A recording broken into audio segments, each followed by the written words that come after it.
The time has come once again to pull on our red hats and overalls and dive into the magical world of Super Mario. One of the biggest casualties of the Wii U criminally underperforming was the fact that not many people got a chance to play the fantastic Super Mario World 3D.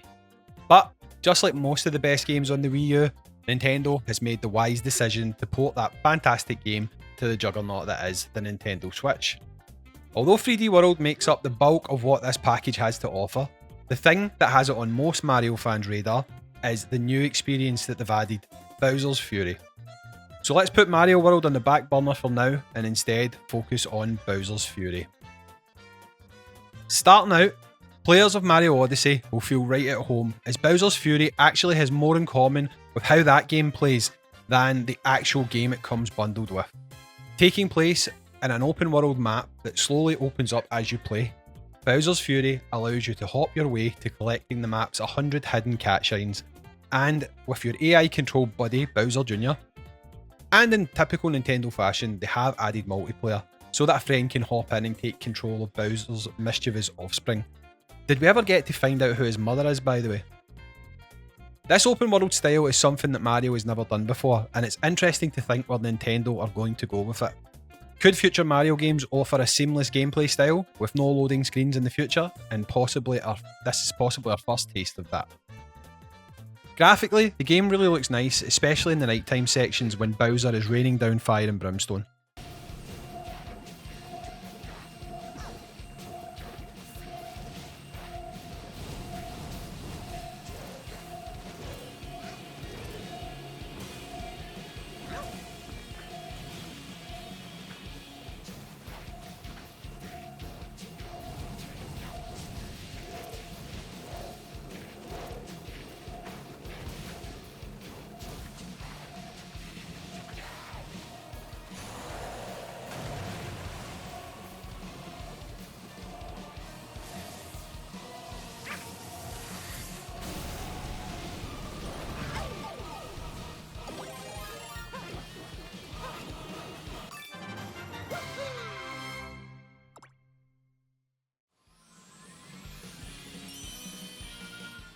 Not only is him doing this something that can make sections of the game a bit more difficult, it's also needed to get all the required cat shines, as you'll need to use Bowser's Fire to clear a path to some of those hard to reach shines.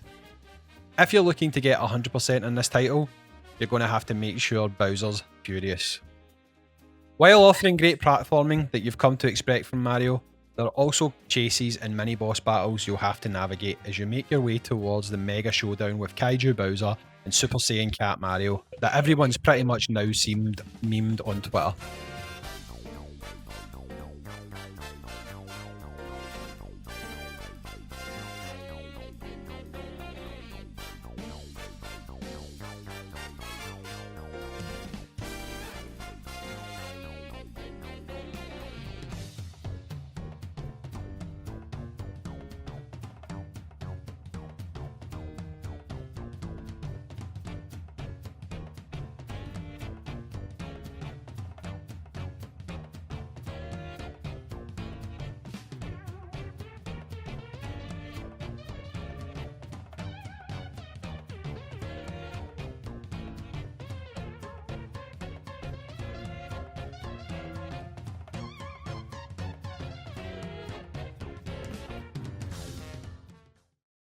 Other than Cat Mario and a few design cues, there's actually very little that ties this game to Mario World, and it actually plays more like DLC for Odyssey with its playstyle than it does 3D World.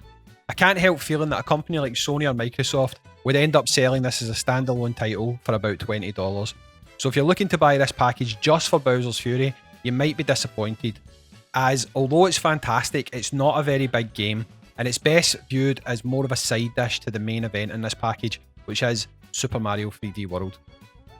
Like I touched on before, Super Mario 3D World was one of the best titles on the Wii U system, and it feels like a 3D take on the 2D games of old. The game is a level system, where every level feels different to the last, unlike the themed worlds you would travel to in Odyssey. You remember the old games where you'd have a water level or a flying level? Think something along the lines of that. Each of those Mario titles always had a standout feature to them, like the cape in Super Mario World or the tail in Super Mario Bros. 3. This time it's the catsuit.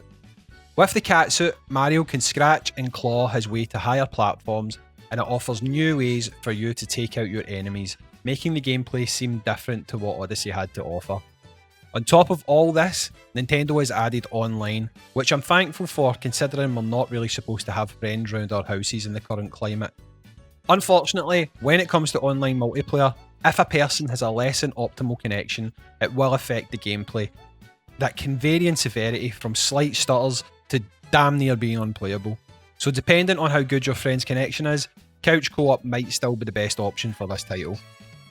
Unlike multiplayer in New Super Mario Bros., where your friends actually felt like a hindrance, this time you actually have fun playing with them, as the game individually scores each player and even goes as far as offering a crown to the best player. It adds an unexpected layer of competition into the fun. And what's better than being competitive in a Mario game? The game obviously is fully playable on your own, however, but it does really feel that there's the intention for you to play with friends, with some of the craziness that's on offer with this title. I haven't really spoken about the soundtrack yet, but come on, it's Mario. When does a Mario soundtrack ever sound bad? And across both games, the soundtrack is fantastic, with 3D World being particularly impressive with some of its rendition of new Mario classics, and standouts in Bowser's Fury being when Bowser's in Fury mode, it kind of turns into a Furious Rock soundtrack, which is kind of fun to hear. Other than that, there really isn't anything new in 3D World. It is just a port with online added. But as not many people got to play the original game on Wii U, I feel like a lot of people are going to get something new out of this title.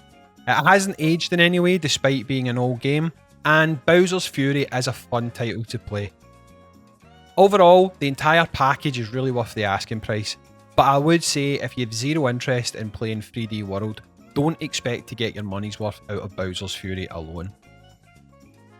So, while not quite on the level of Odyssey, which could be viewed as one of the best Mario 3D games to date, it is definitely right up there, with Mario World in particular being the standout thing on offer within this package. So for that reason, here at Five9, we're going to award Super Mario 3D World and Bowser's Fury a 4 out of 5.